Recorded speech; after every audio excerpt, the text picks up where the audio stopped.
حضرت آدم کی پیدائش کا واقعہ کچھ مفسرین نے لکھا اللہ نے مشورہ کیا تھا فرشتوں سے وَإِذْ قَالَ رَبُّكَ لِلْمَلَائِكَةِ إِنِّي جَاعِلٌ فِي الْأَرْضِ خَلِيفَةً، لیکن کچھ مفسرین کہتے ہیں کہ اللہ کو ضرورت نہیں فرشتوں سے مشورہ کرنے کی. اللہ نے فرشتوں سے مشورہ نہیں کیا بلکہ رب نے انہیں آگاہ فرمایا تھا کہ میں لگا ہوں زمین پہ اپنا نائب بنانے، میں خلافت دینے لگا ہوں زمین پہ. اب یہ تو دینے والی کی مرضی ہے نا اس نے کس کو دینی ہے، یہ تو دینے والے کی مرضی ہے نا اس نے. تو کچھ لوگ کہتے ہیں کہ دینے والے سے زیادہ ہمیں پتہ ہے. تو فرشتوں کو بھی یہ اجتہادی خطا ہو گئی، کہنے لگے یا اللہ اسے نہ بنانا، یہ فساد کرے گا، یہ خون ریزیاں کرے گا. تو اللہ نے فرمایا جو میں جانتا ہوں وہ تم. اللہ اکبر. امام راضی فرماتے جب رمضان آتا ہے تو اللہ فرشتوں سے کہتا ہے ذرا یہ کھول کے دروازے دیکھو نا یہ زمین پہ کیا کر رہے ہیں. تم تو کہتے تھے فساد کریں گے اور یہ سارے تراویحاں پڑھ رہے ہیں. تم تو گویا کہتے تھے فساد کریں گے اور یہ تو دیکھو گویا رمضان کے روزے رکھ رہے ہیں، یہ تو میری یاد میں نکلے ہوئے. تم کچھ کہتے تھے اور دیکھو میں نے تمہیں کہا تھا نا جو میں جانتا ہوں وہ تم. اللہ نے پھر حضرت آدم علیہ السلام کو تمام زمانے کے علوم عطا کیے، علم سکھا لیا. تو فرشتوں سے کہا تم بھی ان چیزوں کے نام بتاؤ، تو وہ بتا سکے نہیں. اللہ نے فرمایا اب اس طرح کرو آدم کو سجدہ کرو. سب نے سجدہ کیا سوائے وہ. کہنے لگا یا اللہ صرف تجھے ہی کرنا ہے. کرنا بھی صرف اللہ کو چاہیے پر رب کے آگے بھی جھکنا چاہیے، اور جس کے سامنے رب جھکائے نا وہاں بھی.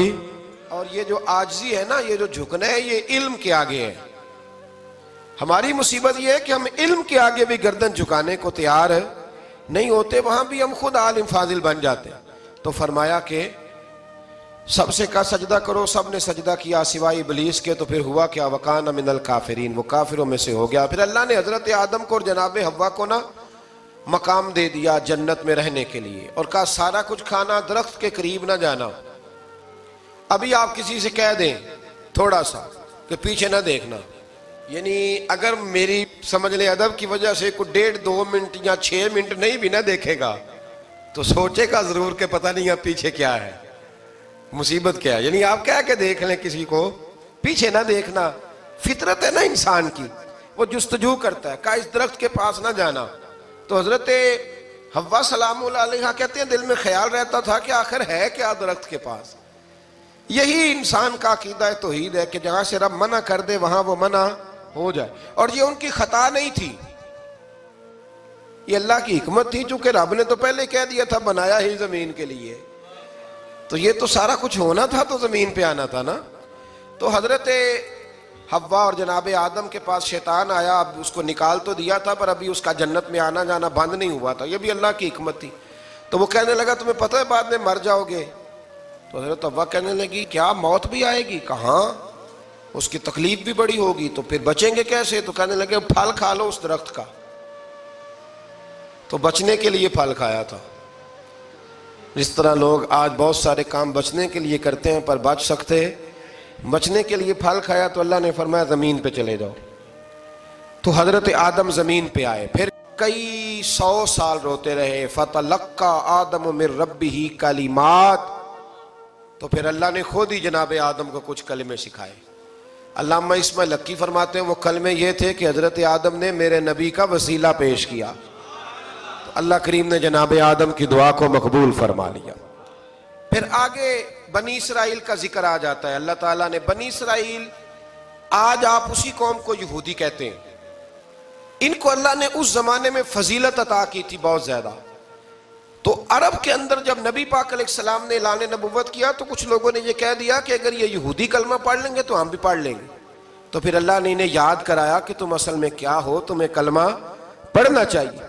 تو اہل یہود کا تذکرہ کرتے کرتے رب کریم نے ایک بات یہ بھی ارشاد فرمائی کہ تم لوگوں کو تو کہتے رہے ہو کہ وہ نبی آنے والے ہیں، وہ نبی آنے والے ہیں، اور جب آ گئے ہیں تو ماننے کو تیار نہیں ہو. تو فرمایا تأمرون الناس بالبر وَتَنْسَوْنَ أَنفُسَكُمْ وَأَنْتُمْ تَتْلُونَ الْكِتَابَ، لوگوں کو بھلائی کا حکم دیتے ہو اور اپنے آپ کو بھول جاتے ہو. افلا تعقلون، تمہیں عقل نہیں؟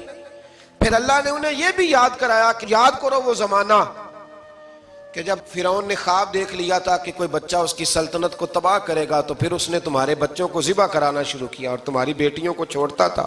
فرمایا یہ بھی تو تم نے دیکھا. میں نے تمہیں پھر تم سے کہا جہاد کرو قوم عمالقہ کے خلاف، تو مقام طیہ میں جا کے یہ لوگ کہنے لگے ہم سے جہاد نہیں ہوتا۔ اللہ نے انہیں ایک میدان میں قید کر دیا۔ بڑی دلچسپ بات، قید تو لوگ ہوتے ہیں نا چار دیواری میں، تو اللہ نے بنی اسرائیل والوں کو جب انہوں نے کہا ہم جہاد نہیں کریں گے تو اللہ نے میدان میں قید کر دیا۔ میدان میں، یہ یاد رکھیں، جب انسان اللہ کی نافرمانی کرتا ہے تو اسے ایسی قید ملتی ہے جس کا اس نے تصور بھی نہیں کیا ہوتا۔ ایک میدان ہے مقام طیہ، قید ہو گئے، سارا دن سفر کرتے تھے، سارا دن، تو رات کو تھک کے سوتے تھے، صبح اٹھتے تھے نا جب، تو وہیں ہوتے تھے جہاں کل صبح چلے تھے۔ تو رب جب کسی کو قیدی بناتا ہے تو اسے زنجیروں کی، سلاخوں کی ضرورت، دعا فرمائے اللہ تبارک و تعالی غموں سے نجات عطا فرمائے، یہ دعا فرمائے۔ ایسی قید دیتا ہے کہ جس سے پھر چھٹکارا ہو سکتا۔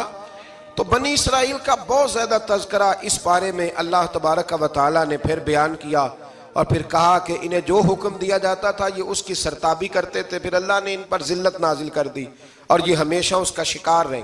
قوم سبت کا ذکر فرمایا اللہ نے، ہفتے والے دن کچھ لوگ نافرمانی کرتے تھے۔ ہمارے بھی ہیلے بہانے ہیں نا آج کل کاروبار میں، تو اسی سپارے کی آیت نمبر 65 کے اندر اللہ تعالیٰ نے حضرت داؤد کی قوم کا ذکر کیا کہ اللہ نے انہیں حکم دیا تھا کہ ہفتے والے دن مچھلیاں نہیں پکڑنی، تو وہ کہتے تھے چلو ہاتھ لگا کے نہیں پکڑنی، ہاتھ لگا کے۔ وہ ہمارے لوگ ہیلے بہانے تلاش کر لیتے ہیں نا، وہ بڑے جناب انشورنس والا آ گیا، اب وہ بینک والا آ گیا، وہ فلانے صاحب آ گئے، وہ تروڑ مروڑ کے کہانیاں باتیں، اور پھر ہمیں بھی رستے مل جاتے ہیں بچنے کے۔ مفتی صاحب نے کہہ دیا تھا، ایک مولانا سے میں نے ان کو کہا ہفتے والے دن مچھلیاں نہیں پکڑنی، کہا نہیں پکڑتے، چھوٹے چھوٹے حوض بنا لیے، تو مچھلیاں زیادہ آتی تھی اس دن، یہ بھی اللہ کی قدرت تھی۔ نماز کے وقت گاہک زیادہ آتے ہیں، یہ اس کی قدرت ہوتی ہے، تو وہ مچھلیاں حوض میں جمع ہو جاتی ہیں۔ یوں سمجھ لیں کہ جال انہوں نے لگا لیے ہوئے تھے، تو جال میں وہ پھنستی رہتی تھیں، حوضوں میں آتی رہتی تھیں۔ ہفتے کو نہیں پکڑتے تھے، اتوار کو پکڑ لیتے تھے، تو پھر اللہ نے انہیں سزا دی۔ فرمایا تماشے کرتے ہو اللہ کے حکم کے ساتھ، کیا سزا دی؟ فَقُلْنَا لَهُمْ كُونُوا قِرَادَةً خَاسِئِينَ، فرمایا بندر بن جاؤ دھتکارے ہوئے۔ جو رزق حرام طریقے سے کماتے تھے رب انہیں بندر بنا دیتا تھا۔ ابھی بھی میں نے دیکھے ہیں بڑے بڑے تاجر پاگلوں جیسی زندگی گزار رہے ہیں، نفسیاتی طور پہ سکون نہیں ہے، کروڑوں روپیہ پڑا ہے۔ کیوں؟ اس لیے کہ رب کے بتائے ہوئے طریقے کے مطابق تجارت نہیں کرتے۔ آگے ایک اور دلچسپ بات آ گئی، بنی اسرائیل کے اندر نا ایک شخص نے اپنے چچا کو قتل کر دیا جائیداد کے لیے۔ یہ دیکھیں کب سے لوگ جائیداد کے لیے قتل کرتے آ رہے ہیں۔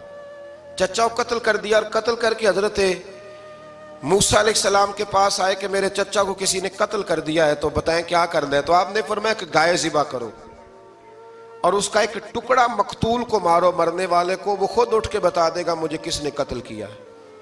اب ارادہ نہیں تھا گائے ذبح کرنے کا تو بہانے کرنے لگے۔ ارادہ نہیں نہ ہوتا تو پھر کیا ہوتے ہیں؟ کہنے لگے گائے کس طرح کی ہو، بوڑھی ہو کہ بچی ہو، رنگ کیسا ہو، جوان ہو کہ چھوٹی ہو، حال میں ایک دفعہ چلنا سیکھ گئی ہو یا ابھی نہ سیکھی ہو، تو بتاتے گئے تو رب بھی شرطیں بیان کرتا گیا۔ گہرے زرد رنگ کی ہو، حال کے اندر اسے نہ چلایا گیا ہو، پانی نہ نکالا گیا ہو، نہ بچی ہو نہ جوان ہو، اس کے درمیان ہو۔ یہ ساری شرطیں کہاں پائی جاتی تھیں؟ حضرت موسیٰ علیہ السلام کی قوم کا ایک شخص تھا جو اللہ کا ولی تھا، وہ جب انتقال کرنے لگا نا، اللہ اکبر، دیکھو رب ولیوں کی اولادوں پر بھی کتنا فضل فرماتا ہے۔ وہ جب انتقال کرنے لگا تو ایک اس کے پاس چھوٹی سی بچیا تھی، گائے کی بچی، اس نے جنگل میں چھوڑ دی۔ کہنے لگا یا اللہ میں تیرے نام پہ چھوڑتا ہوں، میرا بچہ جوان ہو جائے تو اسے دے دینا، اور تو سرمایہ ہی کوئی نہیں۔ بچہ بڑا ہوا تو بچہ بھی بڑا نیک تھا، اپنی ماں کا بڑا فرما بردار تھا۔ اس کی ماں نے کہا بیٹا تیرے باپ نے ایک گائے چھوڑی تھی، تو بچہ جنگل میں گیا اور جا کے کہنے لگا اے اللہ میری گائے مجھ سے ملا دے، تو رب کریم نے وہ گائے واپس کر دی، وہ گائے گھر لے آیا۔ اب وہ کہنے لگا اماں بیچ دوں، تو اماں کہنے لگی بیٹا میرے پوچھے بغیر نہ بیچنا۔ کئی دفعہ گاہک لگے پر اس نے کہا جب تک میری اماں نہ کہے گی میں بیچوں گا۔ ادھر بنی اسرائیل والے شرطیں جتنی گائے کے بارے میں پوچھ چکے تھے، وہ ساری اسی گائے میں پائی جاتی تھی. تو یہ ڈھونڈتے ڈھونڈتے وہاں پہنچ گئے تو کہنے لگے گائے چاہیے. تو اس نے کہا بھی تمہاری مرضی سے نہیں، قیمت میری مرضی کی. ایک مفسر نے تو یہاں تک لکھا ہے کہ اس نے کہا گائے ذبح کر کے نا، تو جتنا گائے کے اندر گوشت ہوگا نا اتنا ہی کھال کے اندر تم مجھے مال بھر کے دو گے، اتنے ہی سکے بھر کے دو گے، اتنی اشرفیاں بھر کے دو گے تو پھر تمہیں گائے دوں گا. تو پھر یہ گائے انہیں ملی اور یہ گائے لے کر کے آئے. زیادہ سوالات نہ کرتے تو زیادہ الجھتے نہ. ہم بھی دین کے معاملے میں بڑے سوال جواب کرتے ہیں، اتنا سوال کریں جتنی اس کی ضرورت ہے. ان لوگوں نے سوالات زیادہ کیے تو پھر الجھ زیادہ گئے. تو میرے بھائی اس کا ذکر بھی اللہ تبارک و تعالیٰ نے پہلے پارے کے اندر بیان فرمایا. پھر اللہ کریم نے فرمایا کہ کچھ ایسے لوگ بھی ہیں یہودیوں میں سے جن کا دعویٰ ہو گیا ہے کہ ہم اللہ کے بڑے پیارے ہیں. فرمایا یہ صرف ان کے منہ کی باتیں ہیں، یہ تو قیامت میں پتہ چلے گا نا کہ اللہ کا پیار کس کے ساتھ زیادہ ہے. اور پھر یہ بھی یہودیوں نے دعویٰ کیا ہے، اسی پارے میں اللہ فرماتے ہیں کہ ان کا دعویٰ ہے کہ ہم اللہ کے بڑے پیارے ہیں، جنت میں ہم ہی جائیں گے. تو اللہ فرماتے ہیں پھر مرنے کی دعا تو کرو، جنت میں تو مر کے جانا ہے نا. لیکن رب فرماتے ہیں یہ کبھی مرنے کی دعا نہیں کریں گے، اس لیے کہ انہیں پتہ ہے کہ ہم نے آخرت کے لیے کیا بھیجا. لیکن جی پہلا حکم آ گیا یا ایھا الذین آمنوا کہہ کے، پہلی آیت قرآن پاک کی پہلے سپارے میں پہلی آیت جس میں اللہ نے کہا یا ایھا الذین آمنوا. تو پہلا حکم آمنوا کہہ کے آیت نمبر 104 میں جو اللہ نے حکم دیا ہے نا وہ نبی پاک کی تعظیم کا حکم ہے. پہلا حکم ہی اللہ نے حضور کی عزت اور ناموس کا ارشاد فرمایا. پہلا اس ترتیب کے لحاظ سے وہ ہوا یہ کہ جب نبی پاک کو بات ارشاد کرتے تو صحابہ کرام اٹھ کے عرض کرتے رائینا یا رسول اللہ، حضور سمجھ نہیں آئی ذرا رعایت کر دیں. تو یہودیوں کی عبرانی زبان کے اندر نہ ذرا کھینچ کے پڑھتے تھے رائینا، تو اس کا معنی بنتا تھا معاذ اللہ اے ہمارے چرواہے. بکریاں چرانے والے کو بھی وہ رائینا کہتے تھے. تو جب صحابہ یہ کہنے لگے تو اللہ نے منع ہی کر دیا. فرمایا میرے محبوب کے غلاموں، اس لفظ کے پیچھے چھپ کے لوگ میرے نبی کی بے ادبی کر جاتے ہیں. تو جس لفظ کا کوئی ایک معنی بے ادبی والا بنتا ہو وہ لفظ بھی میرے نبی کے لیے نہ کہو. لفظ وہ والے کہو جس میں کوئی بے ادبی کا معنی نکلے نہ. یہاں لوگوں نے بڑے بڑے لفظ نہیں بول دیے، پھر کہتے میرا مطلب یہ تھا، میرا مطلب وہ تھا. تو تو نے وہ لفظ بولا کیوں جس کا کوئی غلط مطلب بھی نکل سکتا تھا؟ اللہ نے فرمایا یا ایھا الذین آمنوا لا تقولوا رائینا، اے ایمان والو رائینا کہو ہی نہ. تو یا اللہ کیا کہیں؟ فرمایا وقولوا انظرنا، تم کہو یا رسول اللہ ایک نظر فرمائیے. انداز دیکھیے، انظرنا ایک نظر. تو ہمارے بزرگ تو پہلے ہی بڑے پیار والوں نے کہہ دیا یا رسول اللہ انظر حالنا. کہتے کہاں سے لاتے ہو جملے؟ میں نے کہا اللہ کی کتاب سے. یا رسول اللہ انظر حالنا یا حبیب اللہ اسمع قالا. تو تم کہو انظرنا، محبوب نظر کرم کریں، واسمعوا. اور کیا ضرورت ہے دوبارہ پوچھنے کی؟ اللہ کہتا ہے پہلے ہی دھیان سے سنا کرو، پہلے ہی واسمعوا، پہلے ہی احتیاط سے سنو. وللکافرین عذاب علیم، اور کافروں کے لیے دردناک عذاب ہے. لے جی اسی پارے میں اللہ تبارک و تعالیٰ نے پھر اہل یہود کا ذکر کیا. تو یہود کہنے لگے کہ ہم حضرت ابراہیم کے ماننے والے ہیں. تو اللہ کریم نے وہ بھی ذکر کیا کہ میں نے تو ابراہیم کو آزمایا ہے. وَإِذِ ابْتَلَىٰ إِبْرَاهِيمَ رَبُّهُ بِكَلِمَاتٍ فَأَتَمَّهُنَّ، ہم نے ابراہیم کو کچھ چیزوں سے آزمایا ہے، وہ ہماری آزمائش پہ پورے اترے. قَالَ إِنِّي جَاعِلُكَ لِلنَّاسِ إِمَامًا، تو پھر ہم نے انہیں کہا کہ ہم آپ کو پوری دنیا کا امام بنائیں گے. وہ آزمائش کیا تھی؟ آگ میں جانا بھی آزمائش، بیٹے کا نہ ہونا بھی آزمائش، بیٹا ہوا تو پھر اسے وادی غیر ذی زرع ان میں چھوڑ کے آنا بھی آزمائش، بڑا ہوا تو پھر ذبح کرنا بھی آزمائش. فرمایا جہاں جہاں آزمایا ہے نا ابراہیم ہماری آزمائش میں پورے اترے. فرمایا تو مفت میں حضرت ابراہیم کی اولاد بنتے ہو اور ان کا نام لیتے ہو اور ان کے ساتھ اپنا تعلق بناتے ہو، دیکھو تو صحیح وہ کتنی آزمائشوں سے گزرے. تو اس کا بھی اللہ نے اسی میں ذکر فرمایا. اور پھر وہ بات کرتے تھے حضرت یعقوب کی اور حضرت اسحاق کی. تو فرمایا وہ تو ہمارے اتنے خاص بندے تھے کہ وصال کے وقت بھی انہوں نے اپنی اولادوں کو نصیحت فرمائی تھی کہ اللہ کی توحید پہ قائم رہنا. اس کا ذکر بھی اللہ نے اسی پارے میں بیان فرمایا. اور جو حضرت ابراہیم اور جناب اسماعیل نے کعبہ تعمیر کیا تو اس کا ذکر بھی اللہ تعالیٰ نے اسی پارے میں فرمایا. فرمایا جب وہ کعبہ بنا رہے تھے تو کہہ رہے تھے ربنا تقبل منا، کہہ رہے تھے اے اللہ بنا ہم نے دیا ہے پر مہربانی فرما ہم سے قبول فرما لے. تو جو آیہ کریمہ آخر میں عرض کرنا چاہتا ہوں اس پر بھی تھوڑی توجہ فرمائیں گے تو بات بڑی نکھر کے باہر آئے گی. یہ 16ویں رکوع کے اندر اللہ نے پھر یہود کا اور عیسائیت کا ذکر فرمایا تو اللہ کریم نے ایک بات ارشاد فرمائی. یہودیوں کے ہاں جب کوئی بچہ پیدا ہوتا تھا وہ پیلے رنگ کے ساتھ اس کو رنگتے تھے، یا کوئی خاص رنگ تھا ان کا. بچہ پیدا ہوتا تو اس پر وہ رنگ چڑھاتے کہ یہ جی ہمارے مذہب کا رنگ ہے. ہمارے ہاں بھی رسمیں ہیں نا اپنی اپنی، معاذ اللہ اپنی اپنی نہیں ہونی چاہیے، اللہ رسول کا حکم ہونا چاہیے. تو یہودیوں کے ہاں بچہ پیدا ہوتا تو ایک خاص رنگ چڑھاتے، عیسائیوں کے ہاں پیدا ہوتا تو وہ بھی ایک خاص رنگ چڑھاتے. تو مسلمانوں کے ہاں بچے پیدا ہوئے تو انہوں نے بھی توجہ کی کہ یہ کیا ہو رہا ہے، تو رب کریم نے فرمایا صبغۃ اللہ، رنگ اللہ کا ہی ہے. ومن احسن من اللہ صبغہ، اور فرمایا اللہ کے رنگ سے زیادہ خوبصورت کس کا رنگ ہو سکتا ہے.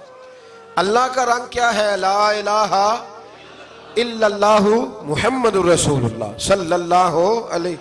فرمایا نیلے پیلے کالے رنگ نہ چڑھاؤ، اپنے ذہن پر توحید و رسالت کا رنگ چڑھاؤ. یہ سب سے بہترین رنگ ہے. اگر تمہارے ذہنوں پر رب رسول کی توحید کا رنگ چڑھ گیا تو یہ وہ والا رنگ ہے، پھر تمہیں کسی اور رنگ کی طرف جانے کی ضرورت نہیں پڑے گی. تو فرمایا رنگ وہ پیدا کرو جو توحید کا ہے، رسالت کا ہے، اس رنگ کی توجہ کرو. قرآن مجید کے اس پارے میں اللہ کریم نے مختلف باتیں بیان کر کے آخری رکوع میں یہ جو رنگ کا ذکر فرمایا نا تو یہ لگتا ہے پورے پارے کا خلاصہ ہے کہ رب کریم نے فرمایا اصل بات یہ ہے کہ تمہاری سوچوں پہ رب رسول کی توحید و رسالت کا رنگ ہونا چاہیے. آپ باتیں کریں گے اور خالی دلیلیں دیں گے. اور یارو یہ جو غلامی ہے نا، غلامی، مولانا امجد علی صاحب اعظمی رحمۃ اللہ علیہ فرماتے ہیں یکدم اعلیٰ حضرت کا دروازہ کھلا. یہ بھی میرے اعلیٰ حضرت کی زندگی ہے، اسے بھی دیکھ. یکدم دروازہ کھلا تو بوڑھے امام کے پیروں میں جوتا کوئی نہیں اور اعلیٰ حضرت سر پٹ دوڑے. میں قریب گیا، میں نے کہا حضور میں صدقے جاؤں، کہاں جا رہے ہو؟ کہنے لگے کسی نے بتایا میرا مرشد کا بیٹا ریلوے اسٹیشن سے گزرنے والا ہے. امجد علی دیر نہ کر یار، کہیں شہزادہ ناراض نہ ہو جائے. میرے مرشد کا بیٹا، میرے شیخ کا پوتا، یار ذرا جلدی کر. کہتے ہیں اعلیٰ حضرت دوڑے ریلوے اسٹیشن پہ. انہیں اگر فتوے لکھنے آتے تھے کل کے رضا ہے خنجر خونخوار برق بار، تو وہ یہ بھی کہا کرتے تھے کیسے آقاؤں کا بندہ ہوں رضا. بول بالے میری سرکاروں کے. دوڑے گئے ریلوے اسٹیشن پہ. اور بوڑھے شیخ صدر الشریعہ کہتے ہیں میں نے کہا حضور میں نہ چلا جاؤں. کہنے لگے نا پتر، میں نے بڑا نمک کھایا اس گھر کا، میں نے بڑی نوکری کری ہے، میری اپنی ڈیوٹی ہے، تمہاری تو نہیں نا. میرے شیخ فرماتے ریلوے اسٹیشن پہ حضرت کھڑے ہیں تو ایک مسافر اترتا، اس کے قریب جاتے ادب سے سلام لیتے تو کہتے ماریرا شریف سے تو نہیں کوئی آیا؟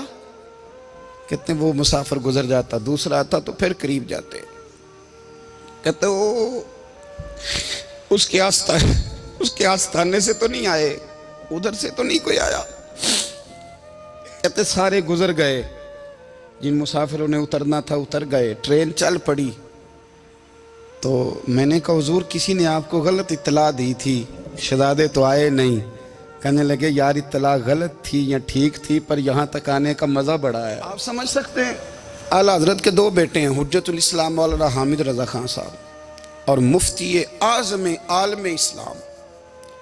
دونوں شہزادے اتنے بڑے شہزادے تھے کہ دونوں اپنے اپنے وقت کے سب سے بڑے مفتی ہوئے. یہ بھی تو میرے اعلیٰ حضرت ہیں نا، اس کو بھی تو ذرا سمجھو نا. خشکی اور پھر خشکی اور پھر خشکی.